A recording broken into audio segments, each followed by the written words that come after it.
En FM Ritmo estamos ya comentando desde la esquina del Coco.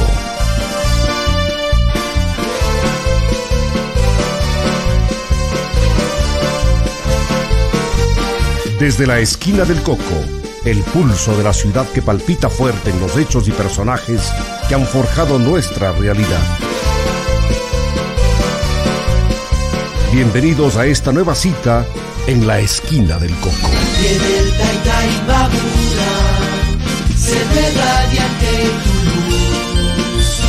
Ibarra, la más querida de las bellezas de mi Ecuador. Cuna de arte, cuna de vida, cálida y linda, tierra de Dios. Siempre orgullosos te cantaremos, Ibarra, leyenda y tradición.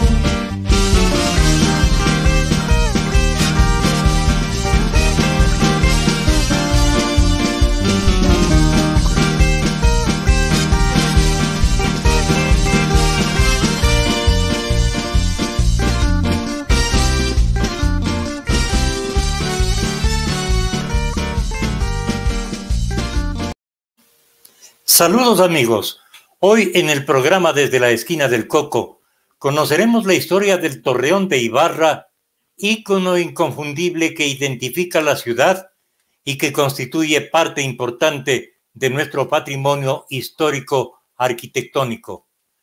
El Torreón y el reloj del Parque Pedro Moncayo son una muestra de lo que se puede hacer cuando hay voluntad, cariño a la tierra, así no se cuenten con recursos económicos. Para conocer esta historia hemos invitado al ingeniero Carlos Jaramillo Vinuesa, ibarreño que cursó sus estudios en el pensionado Atahualpa y en el Colegio Sánchez y Cifuentes. Su título lo obtuvo en la Facultad de Ingeniería de la Universidad Central de Quito, maestría en Ingeniería Civil, especialización en estructuras por la Universidad de Londres y posgrados en las universidades de Holanda y California. Ha escrito varias obras de investigación y otras para el uso de la docencia y también ha participado en eventos nacionales e internacionales relacionados con la academia y con su profesión. También está con nosotros el ingeniero Jorge Madera Castillo, conocido y reconocido por su actividad al frente de la Junta de Rescate Patrimonial de Ibarra y conocedor de nuestra historia local. Gracias por haber aceptado nuestra invitación y compartir con quienes nos siguen en las redes sociales de FM Ritmo y en la señal abierta frecuencia modulada para la Sierra Norte del país. Iniciamos con Jorge Madera para que brevemente nos cuente lo que dice la historia y lo que dicen las fotografías de la época cercana a la reinstalación de la ciudad. ¿Cómo era el centro de Ibarra y la plaza principal en los años posteriores al terremoto de 1868 y a la reinstalación iniciada en 1872? Bienvenido, Jorge. Muchas gracias, Silvio. Saludos a todos quienes lo están viendo, mirando y escuchando. Un placer, un honor compartir contigo, Silvio, y con Carlos Jaramillo, nuestro gran amigo ibarreño de cepa, que ha hecho importantísimos trabajos y aportes dentro de la ciudad de Ibarra. Un honor, además, compartir con un profesional de altísimo prestigio y de las cualidades que han sido descritas acá. Bueno, muchas gracias por la invitación al programa, Silvio. En realidad, lo que nosotros quisiéramos es ambientar esta conversación no solamente a la parte histórica, sino también a la parte técnica de la edificación, no solamente del Torreón, sino se impone hablar también del Colegio Teodoro Gómez de la Torre. Y también será necesario topar algunos aspectos del uso futuro que se quiere dar a estas edificaciones, toda vez que, como ustedes saben, en la página Ibarra Patrimonial, que es promovida por la Junta de Rescate Patrimonial de Ibarra, se hizo una breve encuesta en meses pasados y de un universo de alrededor de 2000 integrantes del foro, en una muestra representativa de 350, en su mayoría se definía la edificación más representativa de los ibarreños. Esto es importantísimo señalar, y no lo dijo cualquier grupo, lo dijo gente calificada, gente que conoce la historia, gente que conoce la ibarreñidad. Entonces, eso nos da una idea de la importancia del Torreón, y ahora de la importancia del Torreón vinculado lógicamente al Colegio Teodoro Gómez de la Torre, que definitivamente Bien, Silvia. Pasando a la primera parte de tu pregunta, es importante señalar que después de 1872, en el que se instalan nuevamente los ibarreños, hizo comentar que ya unos meses antes, varias personas, varios ibarreños y varias instituciones empezaron a bajar desde Santa María de la Esperanza a empezar a construir, a reconstruir sus futuras casas. En el 28 de septiembre, el 28 de abril de 1872 se reinstala oficialmente la ciudad, si bien unos días antes la administración pública ya decidió reinstalarse en la ciudad. Me parece que fue el 22 de abril. Fue el 28 cuando ya la gente bajó, digamos, masivamente a la ciudad, pero ya habían algunas cosas en edificación, en proceso de edificación. Este es un tema importante. Estamos hablando de 1872, estamos hablando de unos 28 años antes de que se acabe el siglo XIX. ¿Qué es lo que sucedía en ese tiempo en la ciudad? Una ciudad que empieza a formarse en forma concéntrica, empezando por la parte central, la administración pública, la administración eclesiástica y algunas de las primeras casas que se construían ahí. Luego vino la construcción del inicio de la construcción del Colegio Teodoro Gómez de la Torre. El Colegio Teodoro Gómez de la Torre empezó a construirse antes que el Torreón, y el Torreón vino después. Ya Carlos Jaramillo nos comentará un poco más de este detalle. Y cómo era Ibarra en ese entonces, constan documentos fotográficos de nuestro archivo familiar que hablan de un parque Pedro Moncayo que todavía era como un patio de tierra, todavía con un primer trazo de los bordes del parque y con cerramientos de alambre. Así estaba inicialmente el Parque Pedro Moncayo, cuando ya la edificación del Colegio Teodoro Gómez de la Torre ya estaba levantada en su segundo piso. Todavía estaban naturalmente las ruinas del templo de la... No tenía los mayores derrumbes que posteriormente tuvo, producto de varios sismos que ha tenido la ciudad. Y lógicamente se ven en las fotografías del Palacio de la Gobernación empezando a ser construido en un primer piso. Esas son las primeras construcciones. Lógicamente se empezaba a levantar nuevamente a levantar la catedral, la capilla episcopal, ¿sí? Y empezaba a levantarse el primer piso del Palacio Episcopal. La otra construcción que en ese tiempo estaba levantándose ya en esos, digamos, en esas dos primeras décadas de vida de la ciudad, de nueva vida de la ciudad, era la iglesia de San Agustín. Y luego también se ve el levantamiento de la iglesia de Santo Domingo. Entonces, y empezamos a ver una calle principal, que es la hoy calle Bolívar, con casitas bajas de un piso, casitas de adobe, techo de teja, casitas muy simples, y pasaban por ahí, por la mitad de la calle, la acequia de riego, porque las casas tenían cuadras. Las cuadras eran los terrenos interiores que tenían las casas para los cultivos y para mantener los animales domésticos. Así fueron asignadas esas casas o esos solares en el reparto que formuló, se dice que García Moreno. Entonces, las calles eran de tierra, había una acequia en la mitad que pasaba por la calle, y así era la ciudad, una ciudad polvorienta, recién, digamos, es un pueblo polvoriento en edificación. Sin embargo, lo que es valioso anotar aquí es que en toda esa, después de todo ese desastre y después de toda esa pobreza, ¿no?, empiezan a levantarse magníficas edificaciones, pero con un detalle estructural sorprendente, que lógicamente tenía una influencia de origen español, de origen andaluz, básicamente. Seguramente la influencia venía de la escuela quiteña, de las edificaciones, de los arquitectos que, que hubieron allá en Quito y en otras ciudades coloniales de la República del Ecuador. Entonces, eso empieza a marcar una característica en las edificaciones de Ibarra.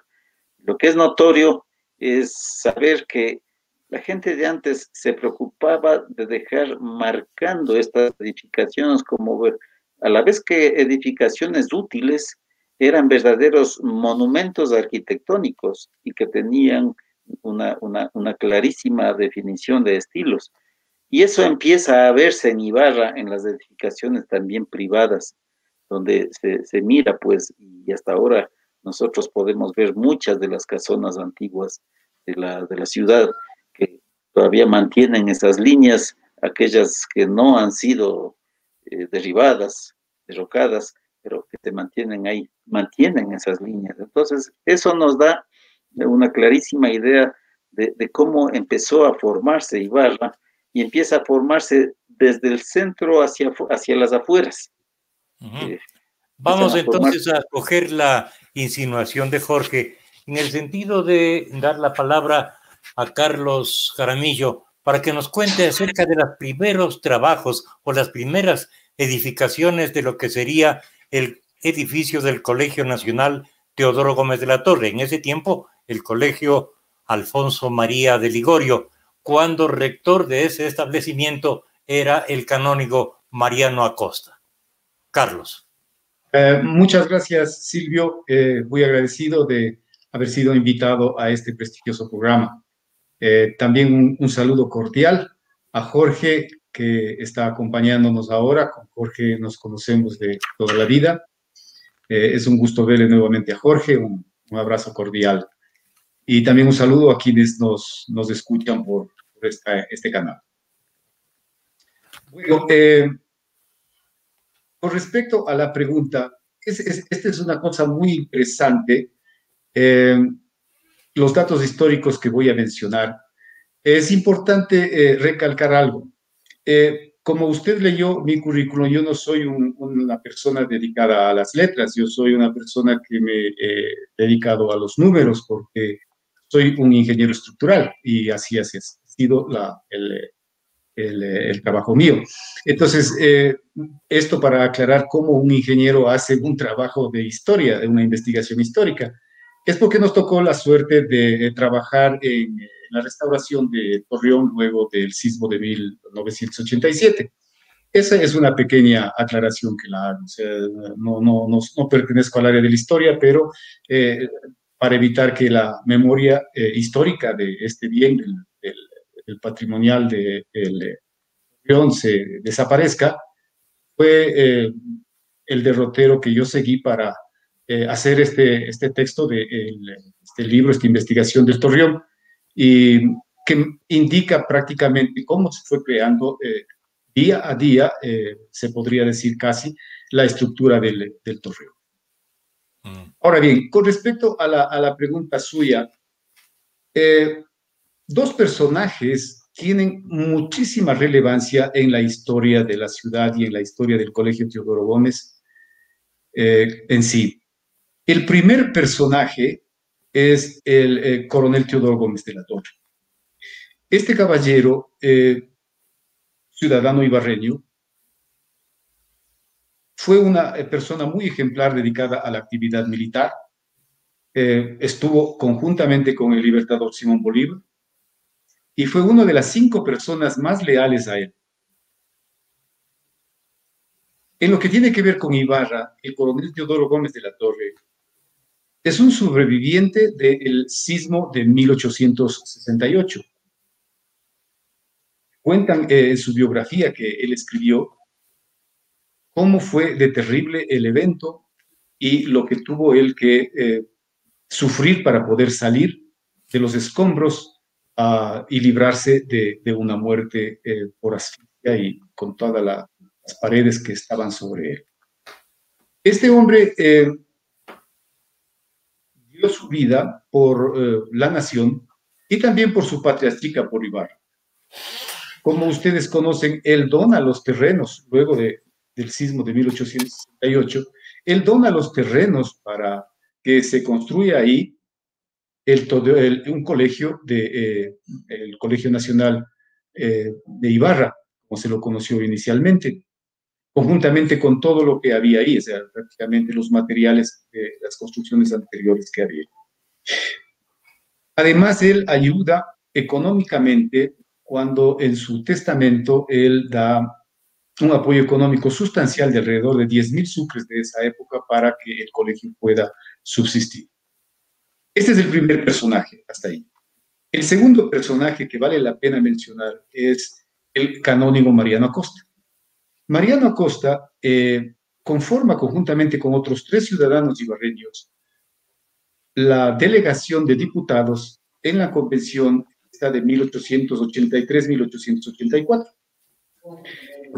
Parece ser, analizando los récords históricos, que el objetivo de ellos era realizar o obtener de parte de esa Asamblea Nacional la creación del Colegio Nacional. Ellos luchan duramente por eso y lo logran conseguir en abril de 1884, la creación del Colegio Nacional para la ciudad de Ibarra.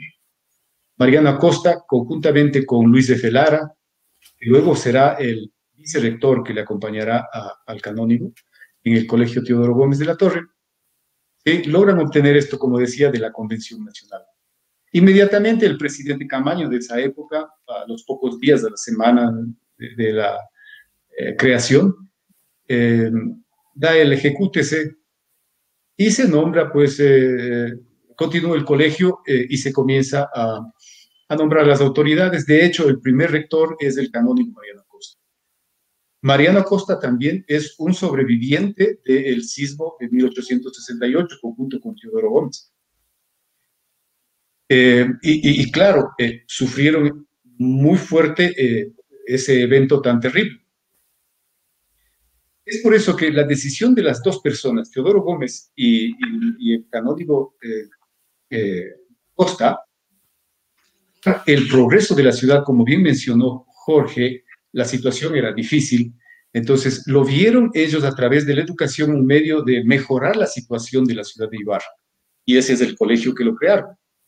Ahora, un dato curioso es que estos hombres estuvieron unidos.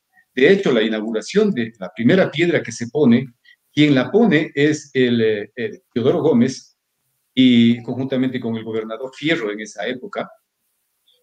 Curiosamente, 3 meses después, ya Teodoro Gómez fallece y deja su legado también a la ciudad de Ibarra, no solamente para el Torreón, para el Colegio Nacional en esa época, Colegio Alfonso María de Ligorio, como se le llamó luego, sino que también deja dineros el hospital de la ciudad de Ibarra. O sea, esa fue una de las otras obras que hizo el capitán Teodoro Gómez. Entonces, una vez ya como rector e iniciado esto de la colocación de la primera piedra, continúa el canónigo Mariano Acosta con mucho esfuerzo y con mucha dedicación a la construcción del colegio. Obviamente la situación económica nunca fue buena, pero el deseo de avanzar les creó la necesidad de encontrar recursos de la manera que podrían ellos obtenerles. Una de ellas que Mariano Acosta hace es realizar colectas públicas de ciudadanos prestantes que apoyaban al colegio. Ahora bien, incluso Mariano Acosta, y es un dato muy curioso, tratando de mejorar el colegio, aporta con lo que, según palabras textuales de él, era lo más importante que tenía en su vida, eran sus 300 libros para la biblioteca del colegio. Él comenzó a construir el colegio, básicamente la parte que da a lo que es ahora el Parque Pedro Moncayo. Esa construcción la hace él. Y aquí vale la pena notar un dato importante. Cuando finaliza esta construcción, alcanza justamente a ver la finalización de esta construcción el canónigo Mariano Acosta. Luego desaparece, muere él, deja de ser rector en 1800, algo así como 83, si mal no recuerdo. Fallece Mariano Acosta, pero alcanzó a ver su obra, ¿sí? Además dejó dentro del colegio una serie de mejoras, creó una biblioteca, creó un zoológico, trajo imprentas, telegrafía, etcétera. Es un hombre muy remarcable.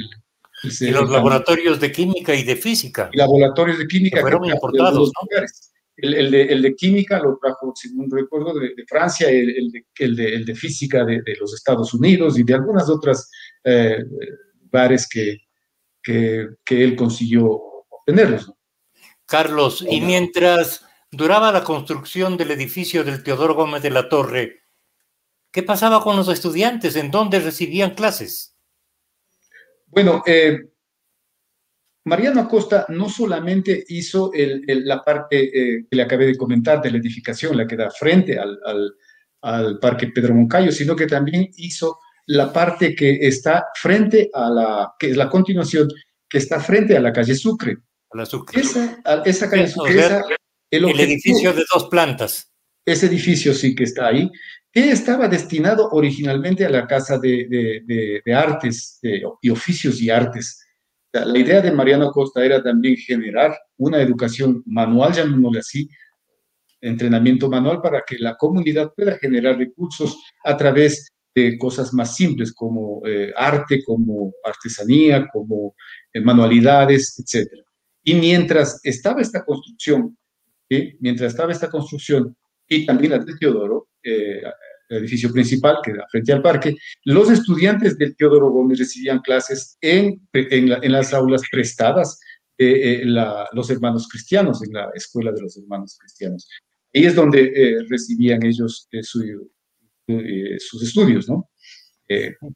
Carlos, vamos a saludar y agradecer a Pablo Rosero Rivadeneira, que está conectándose con el programa y que manifiesta que el lugar en donde se levanta el colegio Teodoro Gómez de la Torre era la propiedad en donde residía el coronel Teodoro Gómez de la Torre y que fue atrapado por los escombros del terremoto de 1868 en ese lugar. También nos comenta que Mariano Acosta, el canónigo rector del colegio, fue quien pronunció la oración fúnebre en las exequias del coronel Gómez de la Torre. Siga, por favor. Sí, así es. Efectivamente, eso es totalmente cierto. Esas exequias me parece que es un evento que marca una demostración de cariño de la población ibarreña hacia el coronel Teodoro Gómez de la Torre, porque según cuentan la historia y en un documento que el mismo caballero que usted me acabó de mencionar puso en la red, que indica que es una carta del hermano Manuel Teodoro Gómez de la Torre, que le contesta a Juan León Mera sobre el evento de las honras fúnebres en donde Mariano Acosta da su oración fúnebre, célebre oración fúnebre.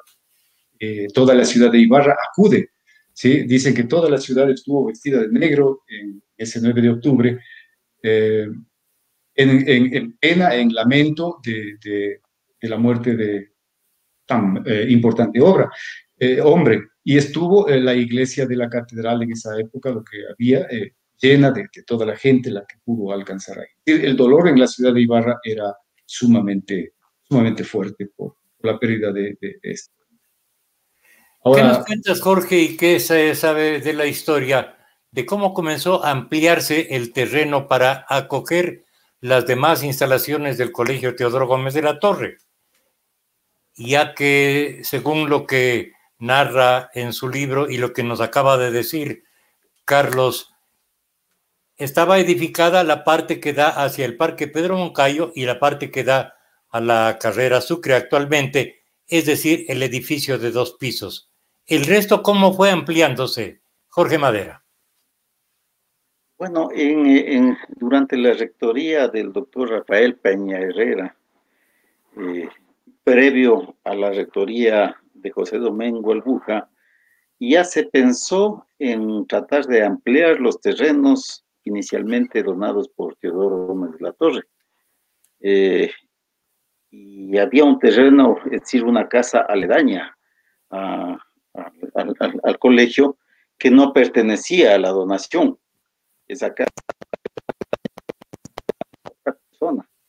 Y empezaron a hablar con esta persona para que venda ese terreno, pues se tenía la intención de cuadrar el terreno para hacer una construcción adicional. No es sino en la época de don José Domingo Albuja, rector, que se hace posible ¿a quién perteneció? Ese bien perteneció, es decir, el bien, exactamente el terreno donde ahora está el Torreón. Ese bien perteneció a don José Liborio Madera Laínez. Silvio, ese señor era nuestro bisabuelo. Era un señor que cuando ocurrió el terremoto, él tenía la edad de 20 años, ¿no? Y fue una de las personas que hizo muchísimo esfuerzo físico en tratar de rescatar a los heridos y a los muertos del terremoto y llevarles a Santa María de la Esperanza. Y el hombre tenía una vocación muy especial para los negocios. Parece que de ahí nos viene a los Madera la vocación de negocios. Y el hombre empezó a hacer actividad ahí en favor de la población. Entonces, él logra comprar este lote, logra comprar y adelantó la construcción de su casa, una casita de 2 pisos, que se ve en unas fotos, insisto, de archivo familiar y ojalá tengamos la suerte de que Carlos las publique, ¿no? En algún momento, de tal manera que este señor coincidencialmente era compadre del alma de José Domingo Albuja. Entonces esa cercanía de compadrazgo hizo que don Liborio acepte vender ese terreno para el Teodoro, dado el destino de uso que se le quería dar. Entonces, ese es un dato importante porque es importante conocer porque la donación inicial del coronel Teodoro Gómez de la Torre no abarcaba el terreno que hoy es el Torreón. En 1955, Carlos lanza la primera edición de su libro acerca de El Torreón y el reloj de Ibarra, un libro que tuvo gran acogida y que relata la historia del reloj, del Torreón, la vida de la ciudad en torno a este lugar emblemático, las afectaciones producidas por diferentes sismos que periódicamente afectaron a la ciudad y los estudios realizados por Carlos para lograr su estabilización permanente. El libro se agotó rápidamente y viene una segunda edición que será lanzada en los próximos días. Pero vamos a la historia del reloj y del Torreón en este orden, porque primero fue adquirido el reloj sin que todavía existiera una idea en dónde instalarlo. Cuéntenos, Carlos.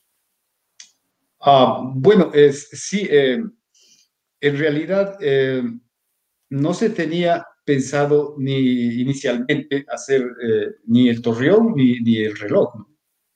Esto nace de un enfrentamiento que hubo en esas épocas entre lo que se denominaban los liberales y los conservadores. Era la época en donde Eloy Alfaro estaba en el poder y estaba la revolución alfarista en su momento más importante.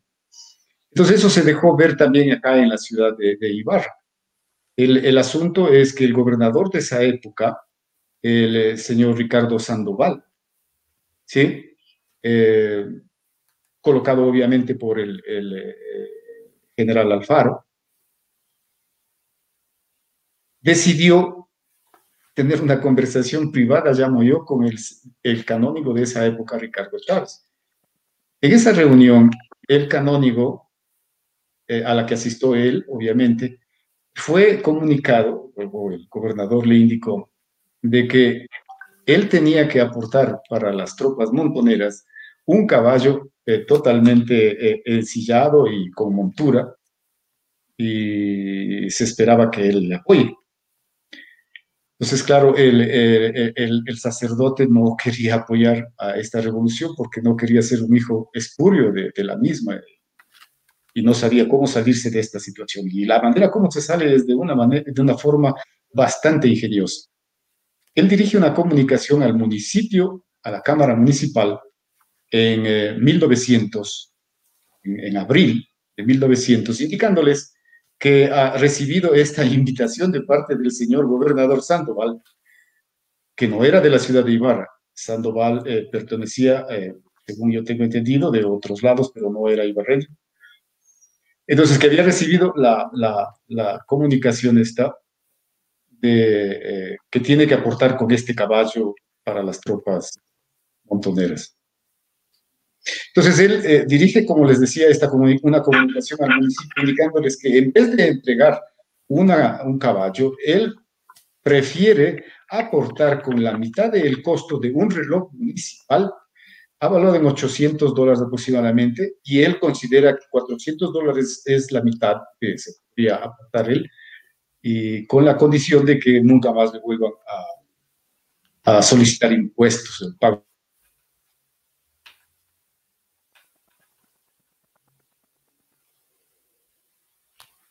Estamos presentando el programa Desde la Esquina del Coco. Nos escucha en los Estados Unidos María del Carmen Onofre, en la ciudad de Ibarra Adriana Jaramillo. Continuaremos dando a conocer quiénes están conectados con nosotros y a ver si es que podemos ya tener la conexión con Carlos, que nos estaba relatando la forma como el canónigo Chacón, así es, se libró de pagar más impuestos haciendo alguna oferta al Consejo Municipal de ese entonces para entregar una erogación por una sola vez y destinada a la compra del reloj del centro de la ciudad. Carlos.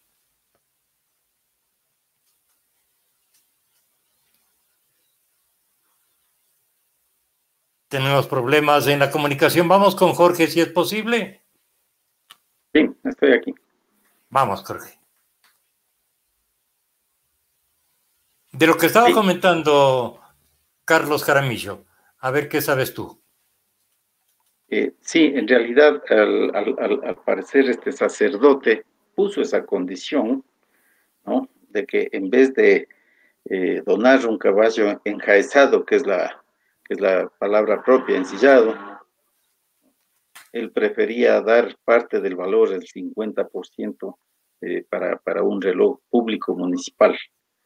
Entonces, lógicamente, esa oferta habría sido considerada dentro del Consejo Municipal o la gobernación, no sé muy bien ese detalle. Y más bien, más bien yo preferiría que sea Carlos quien en esa parte redondee la historia esta, porque es una historia muy curiosa que tiene que ver con el título del libro, que publicó Carlos, que se llama El Torreón, cuando den las 12, puntos suspensivos. El cuando den las 12 tiene una explicación que se origina en este hecho, que es es muy curioso para la vida de los ibarreños. En todo caso, podríamos esperarle un momentito a Carlos. Carlos, creo que Sí, ya creo que tenemos la señal con Carlos. A ver. Sí, pido mil disculpas, hubo un problema con la señal. Entonces, el canónigo Chávez aporta, como decía, $400 para comprar el reloj. 400 sucres. Sucres, perdón. Es 400 sucres, sí, perdón. Para comprar el reloj, a cambio de que no se le notifique nunca más el pago de ningún impuesto. La Cámara inmediatamente cuando conoce eso aprueba y deciden conseguir más fondos. Hay un concejal Acosta que incluso consigue 200 sucres más de parte del gobierno nacional. Entonces la cantidad comenzó a subir. El gobernador, por decisión de la Cámara, toma cartas sobre el asunto y es el encargado de comprar el reloj a través de una persona que existía en Quito, que la botica inglesa, el señor Augusto Kistenmaker, era un comisionista para este tipo de compras con el exterior, un importador, exportador, podríamos decir. Él manda a Berlín el pedido y el costo ascendió alrededor de 1.000 sucres, el total. La idea era comprar un reloj de cuerda de 8 días, las esferas de 1 metro de diámetro, 3 esferas, es decir, lo que hemos tenido, ya ustedes conocen muy bien. Este reloj llega en al siguiente año aproximadamente. Y ya con el reloj en la ciudad de Ibarra en 1902 aproximadamente, sí, en febrero de 1902, la gente dijo, bueno, y las autoridades, bueno, ya tenemos el reloj, ¿y ahora dónde le vamos a poner? Entonces, ahí comenzaron a haber una serie de opiniones. No se pusieron de acuerdo y al final es la opinión del mismo gobernador, que al final se lo consideraba como una de las personas que participó más en este affair. El gobernador decide de que se coloque el reloj en la fachada, escúchese bien, en la fachada del colegio, en la nueva fachada, en la fachada que se va a construir, la fachada principal del colegio Teodoro Gómez de la Torre, la que da frente al parque de Moncayo. Y claro, se aceptó por unanimidad. El Consejo Municipal de esa época, de 1902, un consejo muy remarcable, excelente servicio administrativo para la ciudad, algún rato deberíamos hablar de eso, pero generó muchos cambios en la ciudad de Ibarra. En estos casos, él votó, o sea, asignó para esta obra la cantidad de 2.000 sucres para la construcción de la fachada esta. Entonces, por mensualidades de 200, o sea, se esperaba que en un año esté terminado. Ahora bien, hay algunos concejales que dan sus ideas para traer a ciertos profesionales para que hagan la fachada. De estas no se ponen de acuerdo, pero al final deciden el Consejo Municipal de esa época, decide contratar con un excelente profesional, que es el arquitecto Francisco Smith. Con este caballero me he podido encontrar a lo largo de la vida que he tenido profesional mía en el área de la ingeniería, con algunas obras que ha realizado él en el país, por ejemplo. Es muy conocido el Teatro Sucre, la Circasiana, también en Bogotá. Él ha realizado el Palacio del Senado, en Chile, es decir, en algunas partes, incluso en México. Entonces, era un profesional de primerísima calidad. Él es encargado por el Consejo Municipal de 1902 a realizar los planos de esa edificación y de otras 3 o 4 más. Entre esas estaban el hospital que lo conocemos ahora, el hospital antiguo, San Vicente, sí, el hospital antiguo, la casa municipal, que no existe ahora, la cárcel. La cárcel es un dato muy interesante porque la forma, ya esto desde el área técnica, la forma como él diseña la cárcel es basada en unas técnicas inglesas muy interesantes. Eso habría que ver porque es un criterio filosófico que trae él de Inglaterra. Eso algún rato también podríamos comenzar. Entonces, y entre también estas obras está el edificio, el Torreón. El Torreón que inicialmente no era simplemente una fachada, sino que con este caballero, con Smith, arquitecto Smith, que había realizado el Teatro Sucre, quería también realizar un teatro y él creo yo que fue la persona que comentó la posibilidad de hacer el teatro ahí y que fue aceptada por la comunidad de Ibarretxe y por las autoridades de la Cámara. Entonces, inicialmente, lo que se iba a hacer es un teatro, ¿sí? Este teatro que iba a ser el segundo mejor del país, obviamente después de Sucre y del Teatro Sucre en Quito, que lo construía o lo diseñaba a sí mismo el mismo arquitecto, el arquitecto Smith, muy buen profesional. Paramayo, y así se comenzó. en el libro de El Torreón, que usted lo escribe y en su primera edición, dice que para mayo de 1904 el Torreón y el reloj estaban ya perfectamente terminados en el centro de la ciudad. Sí, aproximadamente entre el 13 al 15 hay una comunicación del rector de esa época, Albuja, indicando que el rector del Colegio Teodoro Gómez, José Domingo Albuja, indicando de que se ha colocado el reloj, dice, en su sitio y está funcionando perfectamente hasta el momento de ahora. Entonces, toda la gente muy contenta de que el reloj esté ahí funcionando en el Torreón. Y deciden el mismo municipio en esa época, en 1904, en mayo, deciden que se haga la inauguración de esta obra el 24 de mayo como un aniversario de las fiestas de la independencia del país. Y se vota una cantidad de alrededor de 80 sucres para que sea parte de los festejos. También a eso agradece el rector Albuja, y pide además de que se nombre a una persona, y aquí es una cosa muy interesante, se nombre a una persona para que se haga cargo del reloj municipal.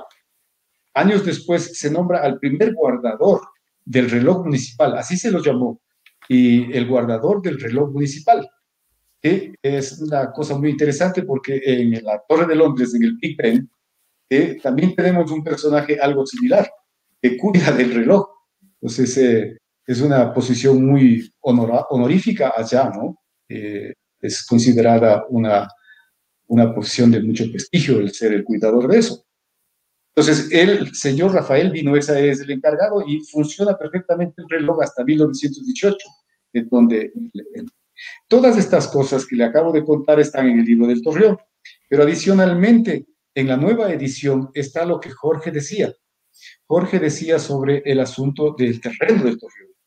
Ese terreno pertenecía obviamente a la familia de Jorge, de ustedes, con el señor Madera Laínez. Ahora bien, sí, en la nueva edición del texto del Torreón que se va a lanzar en abril por las fiestas del retorno, en la segunda edición, existen los datos y fotografía de cómo era la casa del señor Madera y antes de que sea derrocada para que ahí se erija el Torreón. O sea, sí están esos datos y sí hemos puesto en la nueva edición, Jorge, tranquilo en ese sentido, y como digo, la vamos a presentar esa segunda edición del Torreón en el mes de abril. Espero que sea el martes 26 o 27 de abril. Carlos, una pregunta. Yo comentaba en tu breve ausencia, en tu libro, el título de tu libro es El Torreón, cuando den las 12. El cuando den las 12, ¿cuál es el origen de eso? Tú tienes esa historia. Por favor, cuéntanos. Esta es una historia muy interesante. Yo creo que los hombres de letras deberían profundizar y generar novelas, generar, no sé, cuentos, o sea, darle vida a esa historia, porque es una historia muy bonita. Efectivamente, la frase esa, el Torreón, tiene el título del libro del Torreón, como El Torreón de la ciudad de Ibarra cuando den las 12.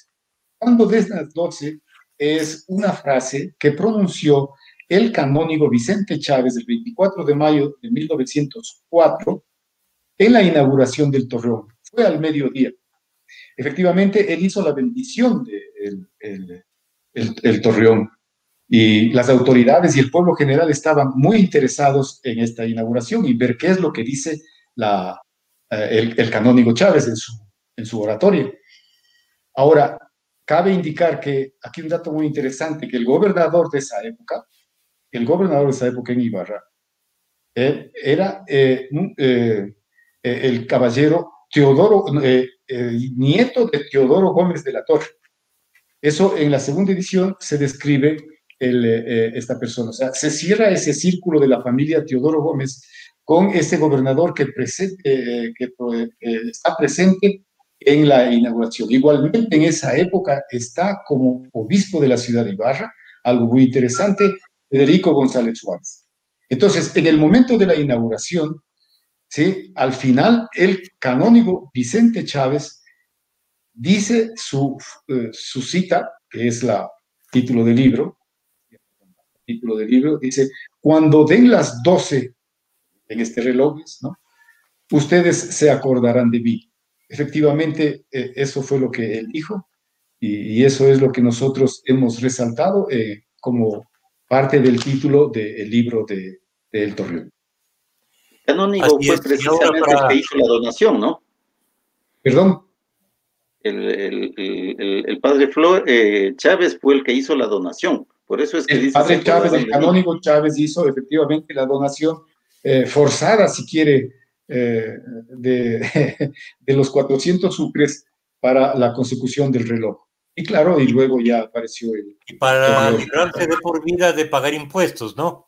Para librarse, y así se hizo, y así se llegó a ese acuerdo. El municipio no le volvió a cobrar nunca un centavo más por los impuestos, porque ya había puesto esa cantidad.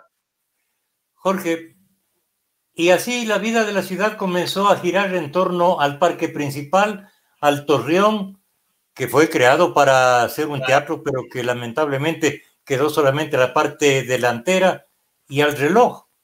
Todo lo que es actividades cívicas, culturales, históricas, etcétera, tienen como escenario el Parque Pedro Moncayo, actualmente llamado así. ¿Qué nos puedes acotar en este tema? Bueno, en ese entonces no se llamaba Parque Pedro Moncayo, como tú dices, Silvio, ¿no? Era la plaza, me parece que es de la plaza mayor de la ciudad, la Plaza de la Independencia, ¿no? Y ustedes recordarán, no sé, los mayores nuestros padres sabían carro de plaza, ¿no? Y es que ahí se daba la plaza del mercado, era conocida como la plaza de la ciudad, que hoy es el Parque Pedro Moncayo. Y nosotros vemos en las fotos antiguas que están rodando ahí en el Facebook, en las redes sociales, y que felizmente se dan a conocer, ¿no? Se ve esa evolución del Parque Pedro Moncayo que empieza desde un trazado a través del cual cruzaban los coches, se veía las mercaderas sentadas vendiendo, se hacían las grandes concentraciones de la población, etcétera, etcétera, y realmente los días domingos, después de las misas de la catedral serían, o del Palacio Episcopal también serían, eran las concentraciones de gente. Se concentra allí independientemente de que en la Plaza de la Merced, ¿no?, que era una plaza de tierra, se daban los espectáculos populares, los juegos de pelota, de cosas, porque esa era una plaza, un parque que no estaba construido en ese tiempo. Entonces, el parque, que posteriormente se llama Pedro Moncayo, se constituye en el corazón de la ciudad. Y alrededor de ese corazón de la ciudad empieza a girar la vida de la misma, y empiezan a construirse muchas cosas, ¿no? Alrededor de estas calles que van circunscribiéndose por la calle Rocafuerte, la Maldonado, la Sánchez y Cifuentes, etcétera, etcétera, y empieza. Pero habían unas conexiones largas dentro de la ciudad, por ejemplo, la calle de Bolívar ya llegaba al tope del convento de los dominicos en Santo Domingo. Al norte. Estaba alejadísimo. Y en las fotos antiguas se ve, pues, o sea, eso está lejos, o sea, se veía poca construcción hacia ese lado. Igual San Francisco, también poca construcción. Ya había estado construyéndose, o se construyó ya también el convento de las Madres Carmelitas, son de esas mismas épocas, habría que precisar los años, pero eran las construcciones, el Hospital San Vicente de Paúl, eran construcciones alejadas, estaban como en las afueras todavía. Estamos hablando de alrededor de 1900, 1910, ¿no? Tener una cárcel pública. Entonces, pero la cárcel pública se hizo mucho después, porque la cárcel pública inicialmente era por acá, por el centro, por la calle Bolívar, ¿no? Entonces, la ciudad empieza a ordenarse, a organizarse, digamos como una ciudad, un claustro de ciudad que tenía límites, ¿no?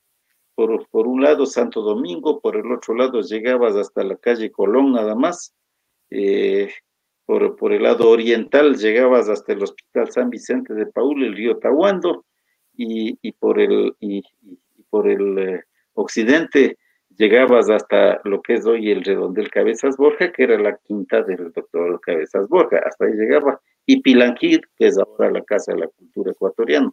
Esas ya eran las casas de hacienda que estaban prácticamente en el filo y daban hacia las afueras de la ciudad. Eso era Ibarra desde entonces. Y no olvidemos que recién en 1929 llega el ferrocarril a Ibarra y se construye la estación del ferrocarril, pero esto es mucho después. Y eso sí era totalmente en las afueras de la ciudad, estaba fuera de la cuadrícula de la ciudad. Entonces, ese era el ambiente citadino y todo el mundo se conocía, todo el mundo se conocía. Claro, una ciudad de pocos habitantes realmente para ese tiempo, pero que ha crecido vertiginosamente por los cuatro costados.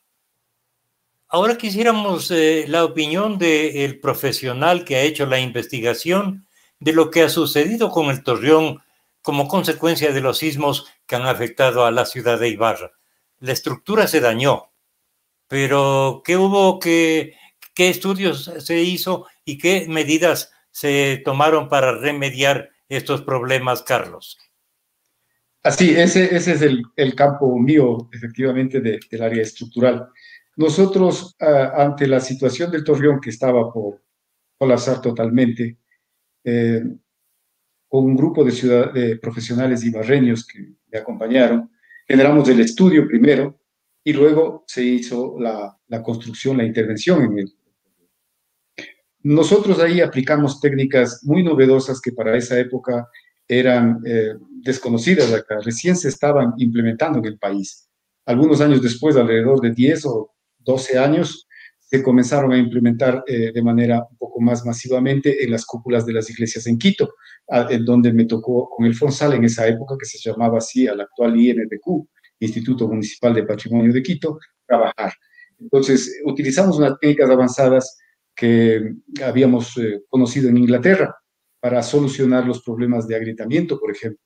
También utilizamos productos muy novedosos en esa época, nos permitieron soldar, si cabe el término, a la estructura. Y también aplicamos finalmente unas medidas de criterio estructural que consistió en darle mayor rigidez a la edificación para poder soportar los sismos. Todo esto nos ha dado buen resultado. Los sismos que hemos tenido han afectado obviamente al Torreón, pero este se mantiene en buen estado. Sí habrá que hacer labores de mantenimiento, obviamente, eso sí, a diferencia de lo que pasa en la edificación del colegio, en donde ahí tiene que hacerse una inversión económica y un trabajo muy detenido con respecto a salvar a esa estructura de la situación que está. Entonces, sí, eso fue lo que hicimos en el Torreón. No les explico muchas técnicas, palabras técnicas o tecnicismos porque no me parece muy apropiado, pero eso fue lo que hicimos. Logramos lo que nosotros llamamos devolverle la solidez del elemento estructural, ¿sí? Y luego la solidez del conjunto estructural. Eso es lo que se hizo. Así es.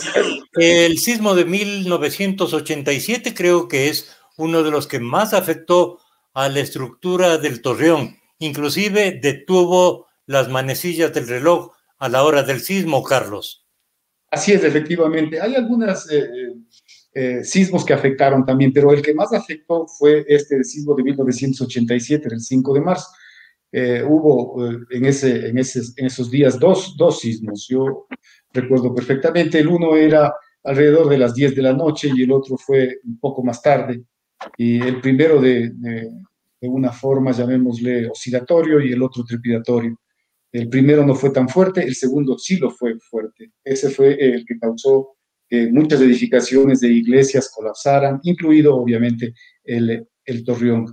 Y el Torreón deja de funcionar su reloj aproximadamente a la hora, el rato que se produce el sismo.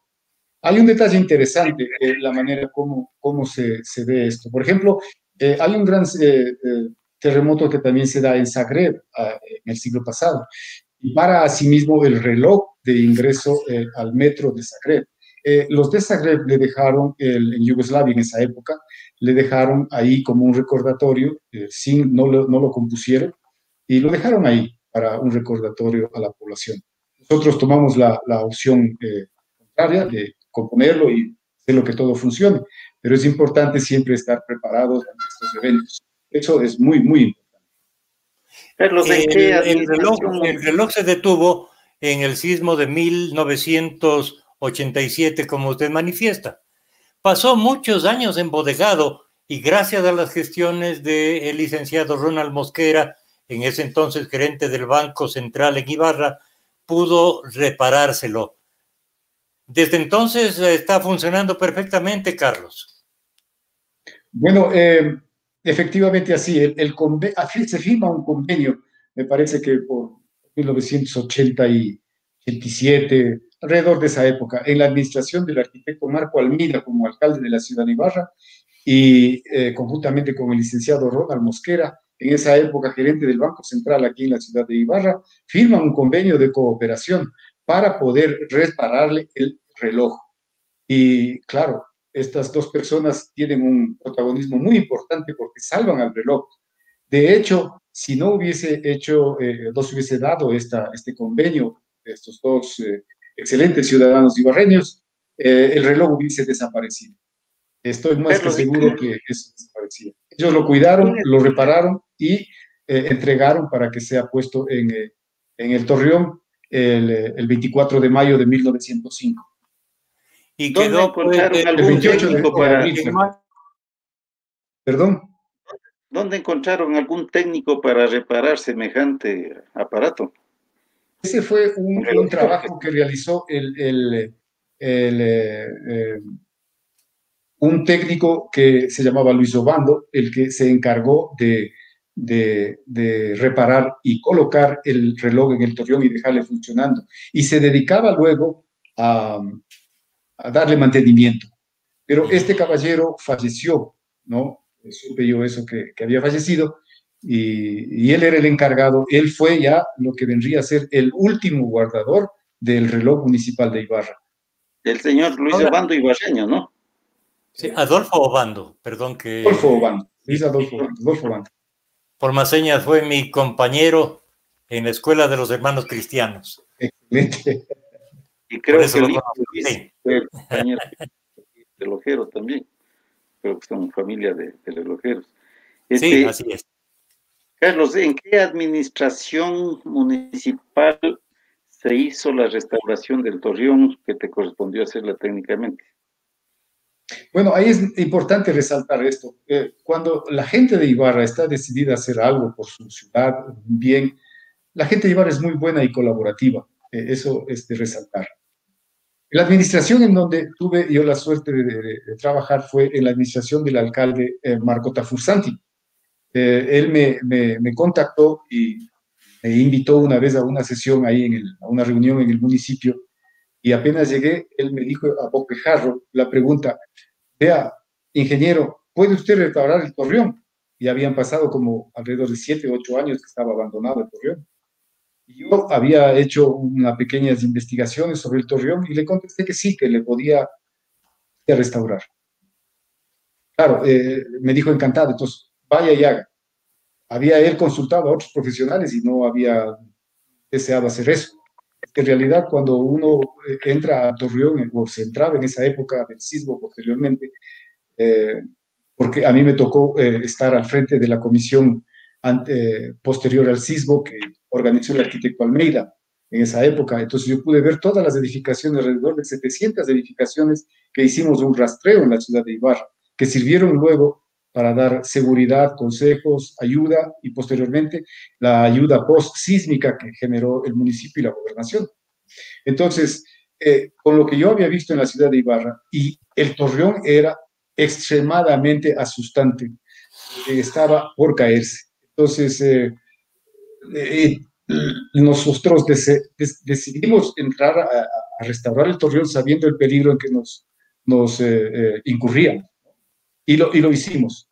Eh, entonces, una cosa importante que hasta ahora se ve es la filosofía de todos los ciudadanos, de los compañeros ibarreños profesionales que me acompañaron, y los trabajadores incluidos, teníamos en la cabeza que había que salvar eso porque representaba nuestra ciudad. Primero, estábamos motivados. Segundo, técnicamente sabíamos lo que debíamos hacer. Y tercero, nos metimos en la cabeza de que debíamos analizar cada ladrillo del Torreón, cada filo del Torreón, cada unión del Torreón. Por eso es que usted ve una pulcritud en las líneas, una pulcritud en los ladrillos, en las uniones y en el Torreón, luego incluso de que ha pasado ya casi 25 años. Entonces, es una calidad de trabajo que lo hicimos, no solamente yo, sino todos los profesionales. Claro, el arquitecto, el economista Tafur Santi, el alcalde en esa época, estuvo muy contento y era muy feliz porque era, cada vez que sonaba el reloj del Torreón, le recordaba el triunfo que tuvo él en su carrera política al haber devuelto a Ibarra ese ícono. Y tenía razón. Ahora quiero preguntar a mis dos invitados, porque va terminándose el tiempo. ¿Cuál será el destino del Colegio Teodoro Gómez de la Torre en su edificio central, ahora que han comenzado las acciones para restaurar ese edificio? Iniciamos con Carlos y luego con Jorge. ¿Qué opinan? Bueno, en el estudio del Torreón que hicimos en 1994, 1995, se proponía algunas cosas para el uso del Torreón, porque el estudio no solamente era en el área técnica, llamémoslo así, sino también unas perspectivas a futuro de lo que se podría utilizar. Nosotros habíamos considerado en esa época, hace casi ya 3 décadas, que una de las opciones que podía ser era lo que nosotros llamábamos la casa del alcalde, para transformarle al Torreón en ese sector y zonas aledañas en una residencia del alcalde, donde pueda residir él y recibir a personalidades importantes que nos visiten en la ciudad de Ibarra. Esa era la primera opción. La segunda opción que teníamos también en ese estudio hecho, ¿sí?, en la época del economista Tafur, era de que sea el archivo de la ciudad ahí. Esa es una opción que yo creo que es bastante aceptable ahora, ha pasado ya el tiempo, y me parece una de las opciones importantes. Lo que sí quiero recalcar es que es importante de que tengamos mucho cuidado y estemos siempre pendientes de las intervenciones que se van a hacer, porque el Torreón y el Colegio Teodoro Gómez son lo último que nos queda. La intervención que se hizo en el cuartel no es una intervención que creo que satisfizo a todos, ¿no? Entonces, hay que tener cuidado para que no se destruya, sobre pretexto de una intervención, a ese bien patrimonial y no tengamos la tristeza de ver que esta ciudad va perdiendo con intervenciones mal ejecutadas nuestros íconos patrimoniales. Eso hay que tener mucho cuidado de que no suceda. Jorge, según tu criterio, ¿cuál será el destino que debe tener el edificio del Teodoro Gómez de la Torre en el Parque Central? Sí, Silvio, tú sabes que hemos trabajado bastante en este pensamiento con la Junta de Rescate Patrimonial de Ibarra, y nosotros tenemos clarísimo un concepto de que el centro histórico de la ciudad es diferente, tiene que volver a ser el centro comercial y de vivienda de la ciudad de Ibarra, pero con mucha oferta cultural. En esa dinámica, el Colegio Teodoro Gómez de la Torre y el Torreón, que forman ahora un solo cuerpo, tienen que convertirse en una especie de ancla generadora de tráfico turístico, de tráfico de personas, donde realmente allí le veamos y le miremos a la ibarreñidad en la más alta expresión. ¿Esto qué significa? Esto significa que tiene que ser toda una edificación dinámica orientada a los servicios, ¿no? Y que tiene que trabajar de 8 de la mañana a 10 de la noche, de domingo a domingo. O sea, esto no puede ser una edificación que en el futuro trabaje burocráticamente de 8 a 4, sino que tiene que meterse mucha dinámica para el centro histórico de la ciudad. Nosotros tenemos la visión de transformar a nuestro centro histórico en un lugar turístico-cultural, ¿no? Donde se desarrollen todas esas actividades y que se genere mucho trabajo, mucho empleo, porque nosotros no sacamos nada conservando, rescatando, si es que esto no va a ir en favor y en servicio de la gente, en favor de los jóvenes que necesitan el empleo y el trabajo. Entonces, en ese sentido, lo que nosotros siempre hemos estado proponiendo es que, independientemente de que hay un área que es el Torreón y quizá la parte frontal que da al Parque Pedro Moncayo, se convierta en el archivo histórico de la ciudad, en un solo archivo histórico y bien plantado, ¿no es cierto? El resto de la edificación tiene que tener dinámicas de servicios comerciales, de artesanía, de turismo, ¿no? Y de todas esas actividades, que se vea a la gente circular ahí, que se vea generación de negocio y que esa gran edificación sea autosostenible, es decir, una visión de autosostenibilidad, que no suceda lo que ya está sucediendo en el cuartel o en la Casa de la Ibarreñidad, que constituyen esas dos edificaciones una carga para el presupuesto municipal, porque le tienen que estar manteniendo, es puro gasto, ¿no? Entonces, acá tiene que cambiar la historia, y tiene que cambiar la historia del cuartel, ¿no? En ese sentido, de tal manera que nosotros le veamos al cuartel, al Colegio Teodoro Gómez de la Torre, al Teatro de Gran Colombia, a la Casa de la Cultura, les veamos a todas estas edificaciones restauradas, prestando servicios culturales y turísticos en favor de la economía ibarreña. Eso es lo que hay que hacer, pero para eso hay que diseñar. Cuando te vas a hacer tu casa, tú le dices al arquitecto qué es lo que quiere, qué servicios quieres y para qué lo vas a usar. Entonces, esto es igual, no es al revés. O sea, yo restauro y después veo en qué le ocupo. Entonces, es clarísima la diferencia, Silvio. Así es. Hasta aquí la presente entrega del programa Desde la Esquina del Coco. Gracias al ingeniero Carlos Jaramillo Vinuesa y al ingeniero Jorge Madera Castillo por su importante participación en el programa de hoy. Gracias también a quienes nos siguen en las redes sociales y en la frecuencia de FM Ritmo. Un programa producido y coordinado por Silvio Miguel Morán Pavón. La próxima semana tendremos un nuevo programa Desde la Esquina del Coco. Hasta entonces.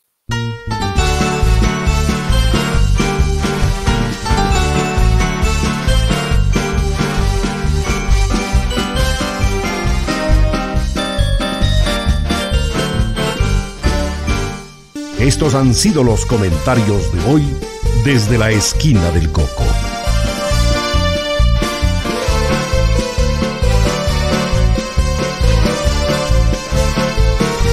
Radio Ritmo les invita a un programa similar la próxima semana para conocer más de Ibarra, la ciudad que no olvida el ayer y se proyecta a la conquista del mañana.